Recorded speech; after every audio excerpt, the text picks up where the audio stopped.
दोस्तों, इस कक्षा में हम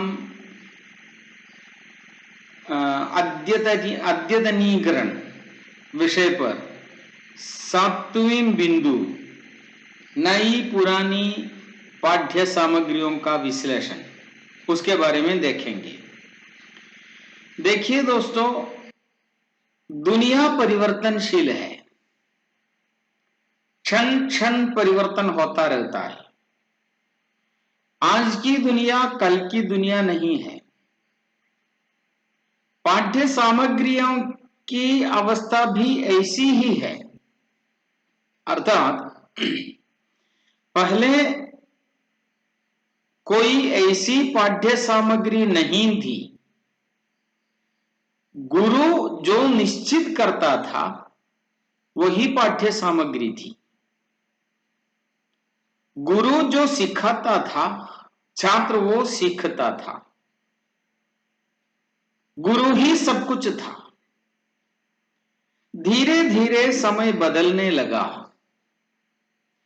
नियमित पाठ्य सामग्रियों को लेकर अध्यापन अथवा शिक्षण का कार्यक्रम होने लगा। फिर यह एक लिखित सामग्री बन गई। आजकल पाठ्य पुस्तिका इसका एक रूप है, लेकिन वहां सीमाएं हैं, क्योंकि पाठ्य पुस्तिका में जो है उसे सिखाना ज्ञानार्जन के क्षेत्र पर सीमा रखनी होगी।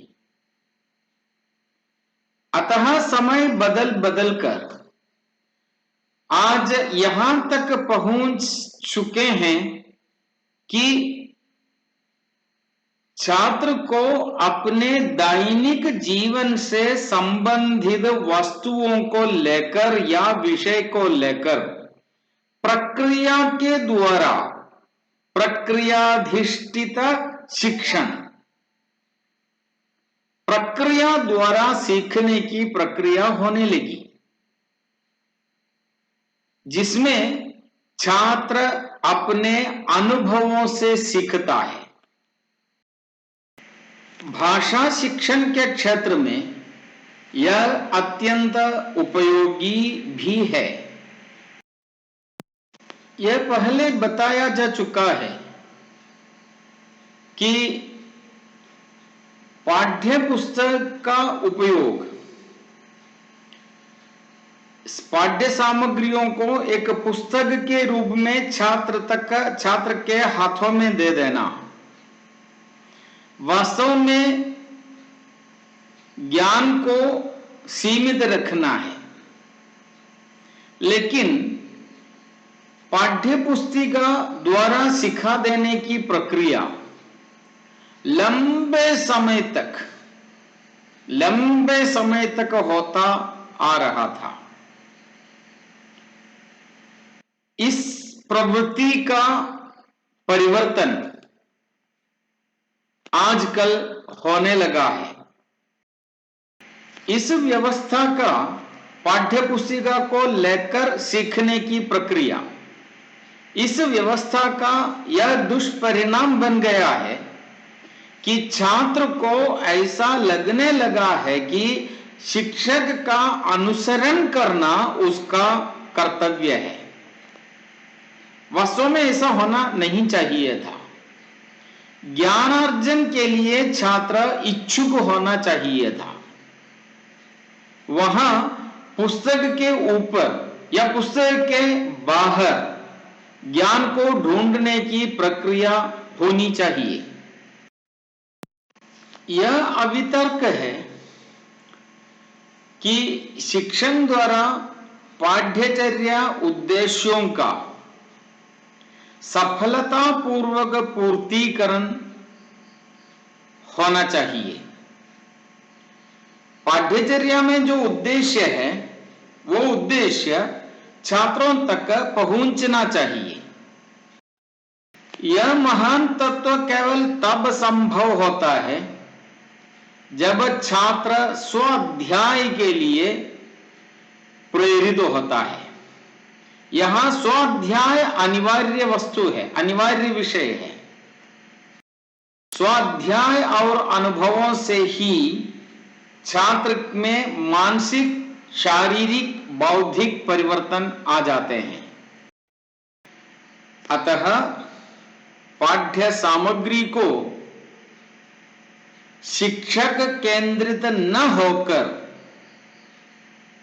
छात्र केंद्रित होना अनिवार्य है। छात्र केंद्रित होने से पाठ्यचर्या एवं पाठ्यक्रम या पाठ्य सामग्री, इन तीनों का विस्तार हो जाता है। इन तीनों की सीमा बढ़ जाती है। छात्र पाठ पुस्तक के बाहर की दुनिया से ज्ञान का अर्जन कर सकता है। समस्या, प्रश्न आदि का उत्तर छात्र स्वयं ढूंढता है। अध्यापक को समस्या पूर्ति के लिए उपदेश देनी नहीं चाहिए, बल्कि छात्र स्वयं ढूंढता है कि उसका समाधान क्या होता है। नए नए आशय, नई नई सृजनात्मकता तब बढ़ती है जब शिक्षा छात्र केंद्रित होती है।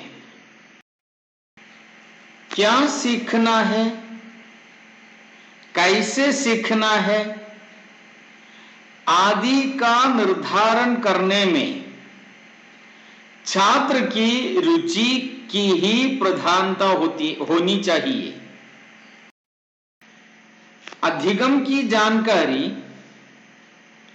केवल पुस्तकीय वातावरण से नहीं हो, बल्कि अपने अनुभवों के वातावरण से हो, अपनी प्रक्रियाओं के वातावरण से हो, तभी तो शिक्षण की प्रक्रिया प्रक्रियाधिष्ठित बन जाता है, छात्र केंद्रित बन जाता है,